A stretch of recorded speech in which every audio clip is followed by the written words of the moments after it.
Clampett family as they learn the simple pleasures of the hills of Beverly. That includes the products of your sponsor of the week, the cereals of Kellogg's, Kellogg's of Battle Creek. Corniest flakes anybody makes, Kellogg's.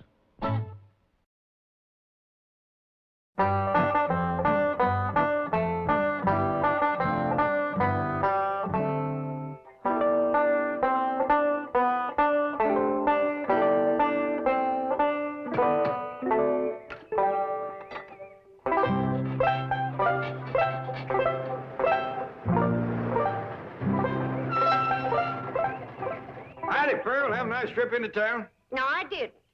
Every place we went, folks stared at us. Well, Pearl, you gotta expect that. Handsome woman like you, dressed to the teeth, showing a pretty ankle, folks are bound to stare. If you ask me, they were staring at this old truck.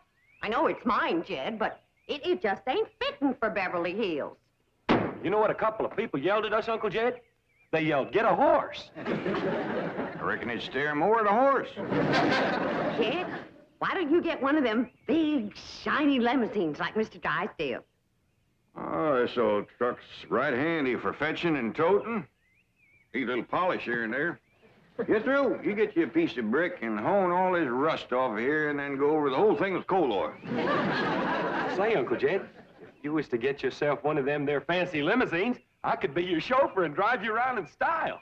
Yeah, you could sit in the back seat all dooted up and folks would think you was a duke or a earl or something. Yeah. Oh, I don't reckon I'd fool nobody. Besides, I ain't particular anxious to have folks think I'm something I ain't. You're a millionaire.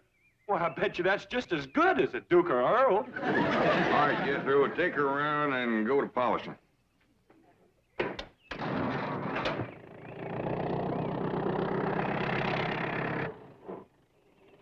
You know, Jed, Mr. Drysdale could help you get into high society. And you could join one of those fancy clubs and go to stylish parties and get my picture in the paper. I mean, get your picture in the paper. I don't hanker for high society, Pearl, but if you do, I'll speak to Mr. Drysdale. You tell me that when it comes to society, his wife is one of the first hogs to the trough. It ain't for me, Jed, but it sure would be nice for Ellie Mae. Why, she could be a debutante and have a coming-out party and... What's that? Yeah, it's a party where unmarried society girls meet unmarried society fellas. Why, Ellie Mae and me could get Ellie Mae could get a husband in no time. Jed, you got my butter churn patched up. Well, I ain't got it quite finished yet, Granny. Jed, you have to do your chores out here in front where everyone can see you. Well, no, Pearl, but the light's better here, and these iron chairs here make good workbenches. But what'll the neighbors think with all this stuff out here? Pearl's right, Jed. It does look like we're showing off. Showing off? Oh, I bet there's not another family in Beverly Hills has a butter churn like that. Paul, you got Granny's spin wheel fixed? She's gonna show me how to make Lindsay woolsey thread. Oh, how am I ever gonna get this family in high society? What's that, Aunt Pearl?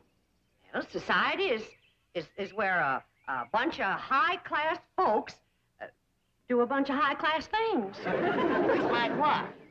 Well, like drinking tea and playing bridge and having parties and getting dressed up and going to the Opry and getting wrote up in the paper. I give up. You can't make silk purses out of sow's ears.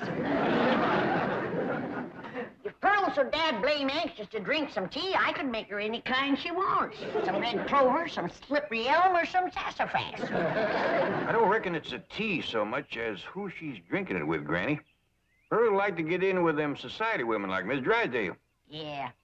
Pearl always was one to want better than what she could afford. That's Pearl. Too poor to paint and too proud to whitewash.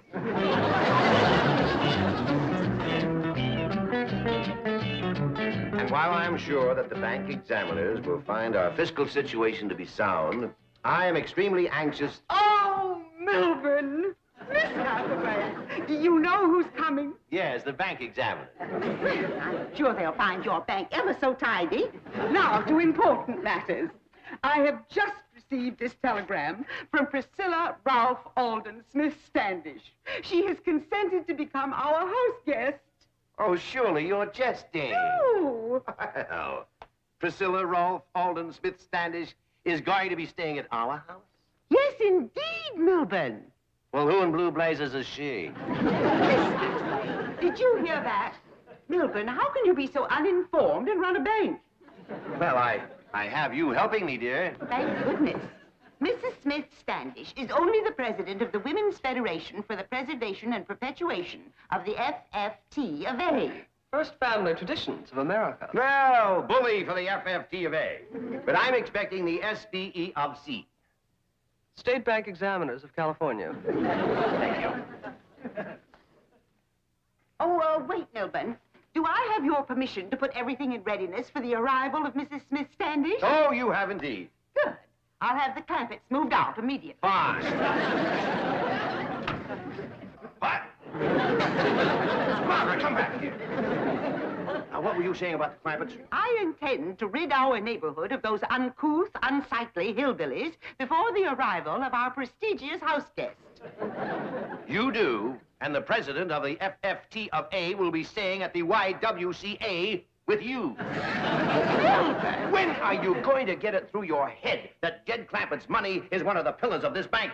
Mrs. Drysdale, if you'd only take the time to get to know the Clampetts, I'm sure you'd agree that they're basically very fine people. Surely you're not suggesting that I mingle with them socially, introduce my friends to them. No, don't do that. They'll move away for sure. It's obvious that I'll get no understanding or cooperation here.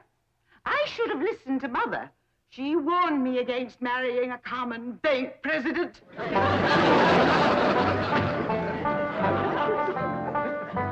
Well, we're good now, Granny. What room you want me to put it in? Well, I reckon in the kitchen, Jed. And whilst I'm showing Ellie how to work it, I can watch my victuals cooking. All right, I got to do a little more fixing on the bobbin. I'll have that out in a minute. Is it hard to learn, Granny? Well, it's a mite tricky at first. But once you catch on to mixing the wool and the flax together, it comes easy. Don't you go to weaving and spinning in here. I just scrubbed and polished this floor, and I don't want no linsey-woolsey dust from that crazy old contraption messing it up.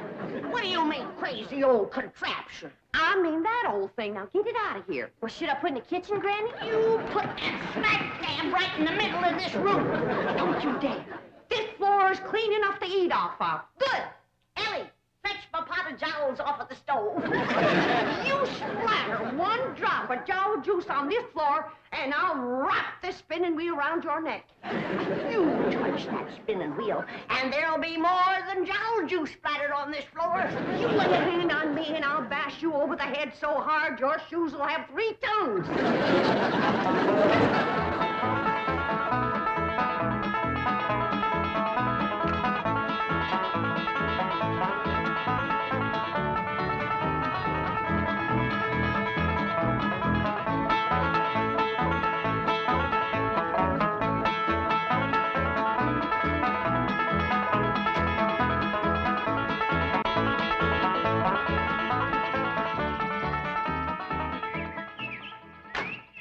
Drive on out to the airport and pick up Mrs. Smith-Standish. I have some slum clearance work to perform. Well, howdy there, Miss Drysdale. Sure is a nice surprise to have you come and visit. Pearl and me was just talking about you this morning. Pearl's got a hankering to get into society, and I says, well, I hear tell when it comes to society, Miss Drysdale's one of the first hogs to the trough. Say, you're looking mighty green around the gills. Come on inside and have a mess of Granny's jowls and sorghum. That'll put you to feeling bushy-tailed. Mr. Clampett, I'm expecting very important company. Priscilla, Rolfe, Alden, Smith-Standish.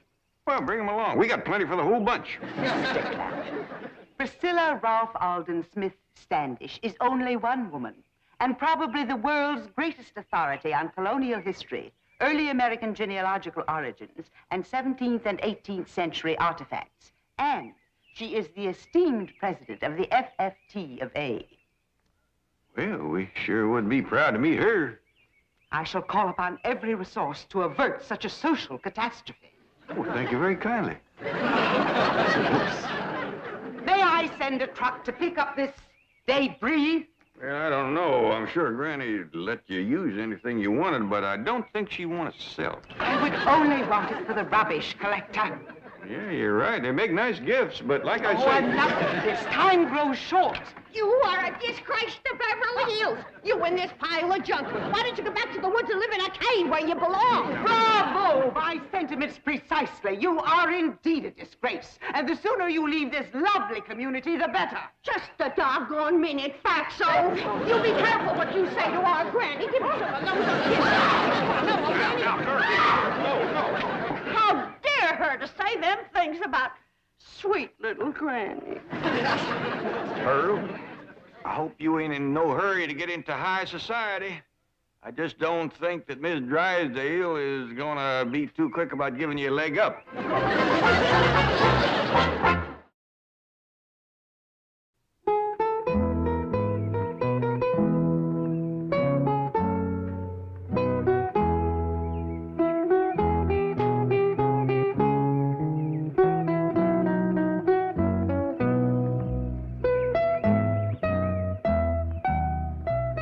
Mrs. Drysdale is here? Yes, ma'am. If it's all right, I'll take the bags on over to the house. Of course. Thank you.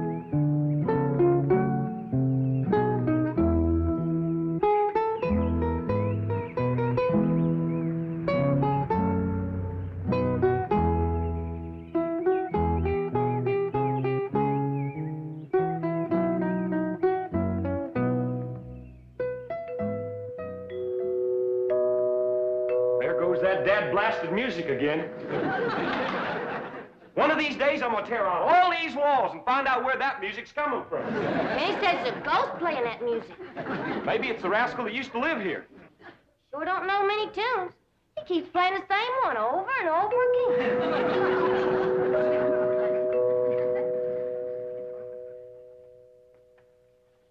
Jethro, why don't you ask your teacher over to Pot School about that music? I'll do it, Uncle Jed. But one thing I know for sure. Somebody's gonna come to that door. They always do when you hear that music. See? Sure had it pegged right. By the way, your ma wants you in the kitchen. Howdy, ma'am. Tell me, is this your loom out here? No, ma'am. That belongs to Granny. May I speak to her, please? You sure can. Come on in.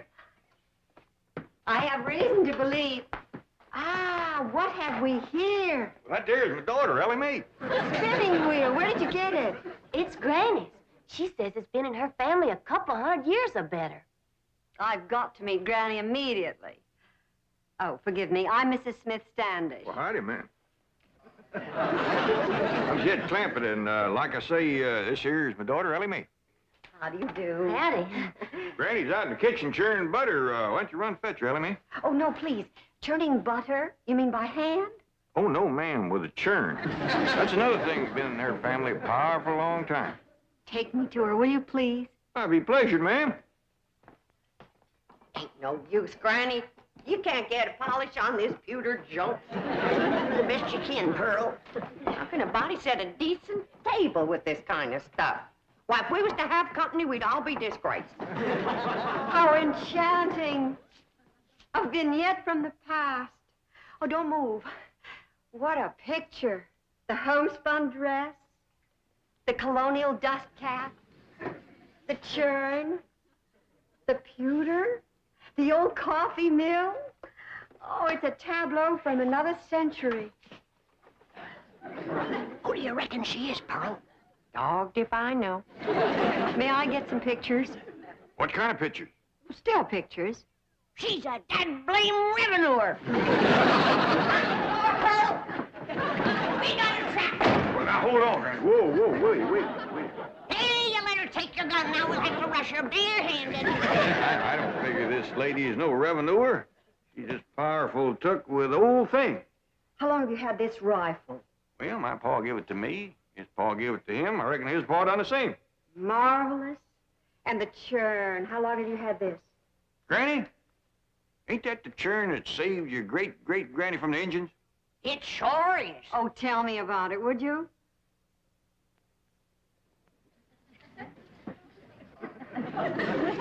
Well, my great-great-granny Granny was a-toting this churn from the cow barn to the cabin when two big Indians jumped out of the woods to scalp her.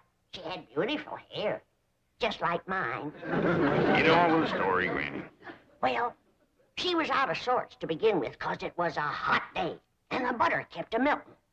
And with them two redskins trying to snatch her hair, that riled her up but good.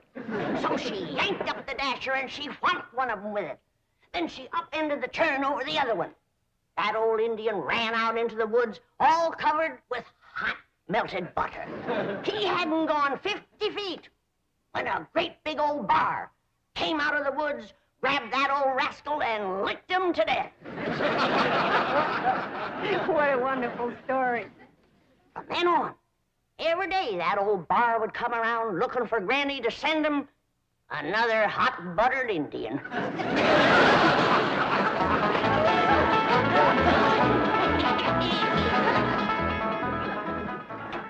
Milbert, do you know what that is? No, what is it? That is a hog jowl. Oh, well, thanks, dear, but I have other plans for lunch. I have just been pelted with those repulsive objects by your friends and our neighbors, the Clampetts.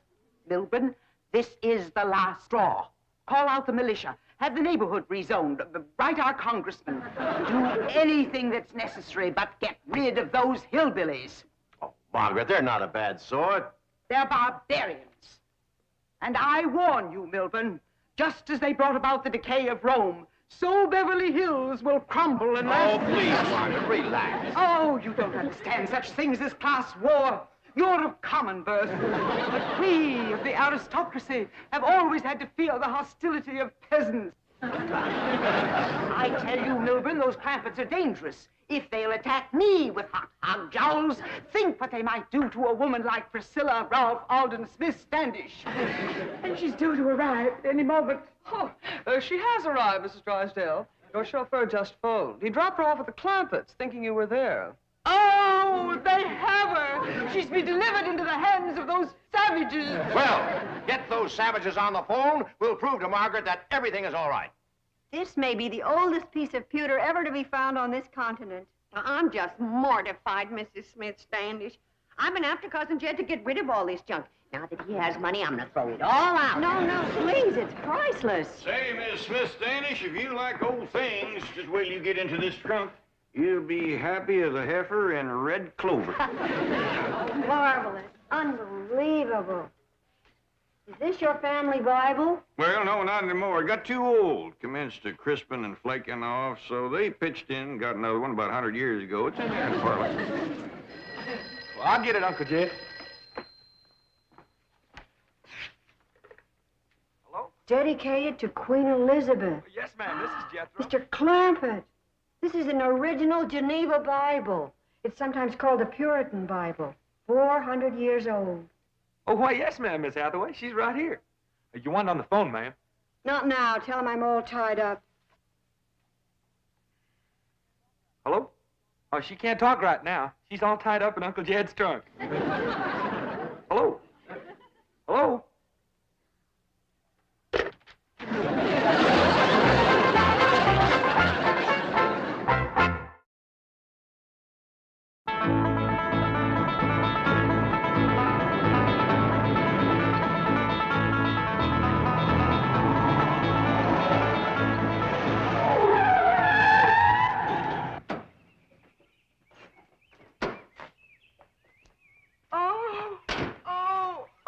I thought the fresh air would revive her.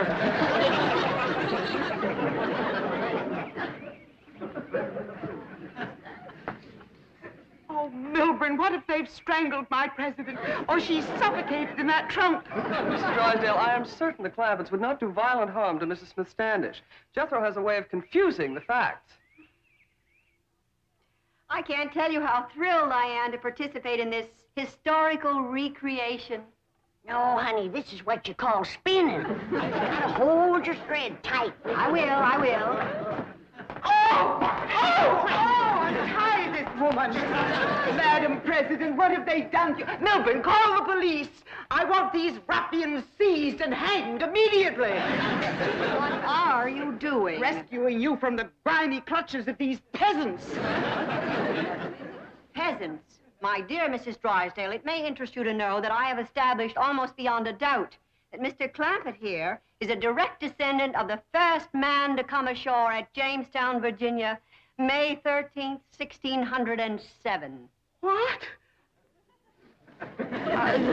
You mean? I mean that when your family and my family arrived on the Mayflower, his family was waiting for them.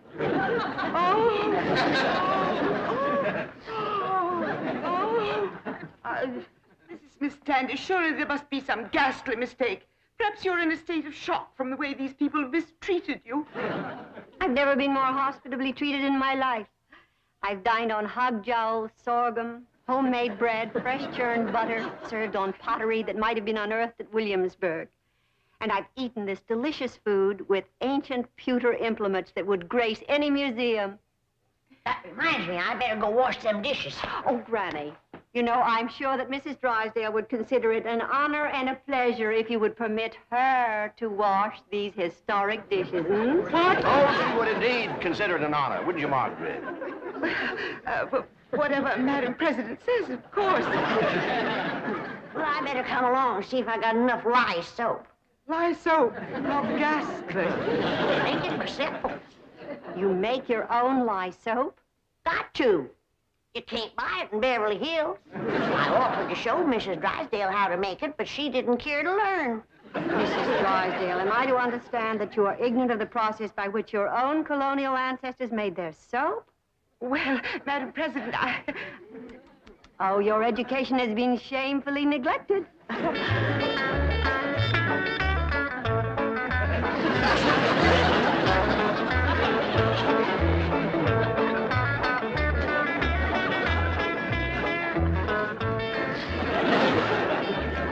about time to add some more lye and some possum renderings, Miss Drysdale. Oh, Mrs. Drysdale, I hope you appreciate the historical significance of this opportunity. You are reenacting the making of soap just as it was done more than 300 years ago. Oh, yes, indeed, Madam President. I'm thrilled. She's so happy, she's crying. I wouldn't have missed this for $1 million, tax exempt. Oh, Chief, bank examiners are waiting. Yes, I know. Oh, Mrs. Smith-Standish, don't forget you promised to let my wife wash dishes, too. Oh, I wouldn't think of depriving her of the thrill of handling those authentic colonial implements. And in the good old colonial way, no automatic dishwasher. Oh, heaven forbid. Mrs. Smith-Standish, I have known you only a few brief minutes, but already you are one of my favorite people. We shall return.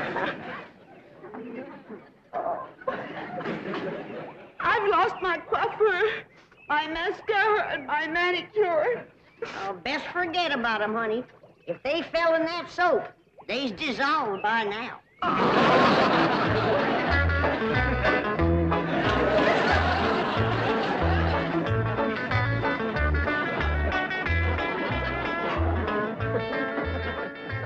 How you doing, Miss Drysdale? I can scare you up a few more things to wash if it pleasures you. Oh, no, please.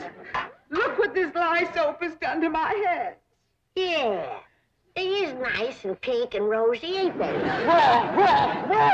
I don't blame you for cheering. I thought you left. I couldn't tear myself away from the picture of my wife washing dishes. She's taken to it like a cold hog to warm mud.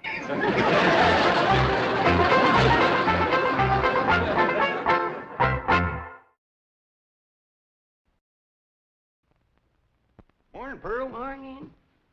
Now sit down here and have a nice big bowl of Kellogg's cornflakes. Don't wait for me. Go on, dig in. Good, ain't they? Always was.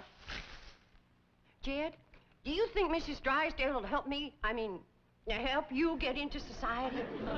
After all the fun she had here yesterday, We was awful gracious to her. they're just like kinfolk.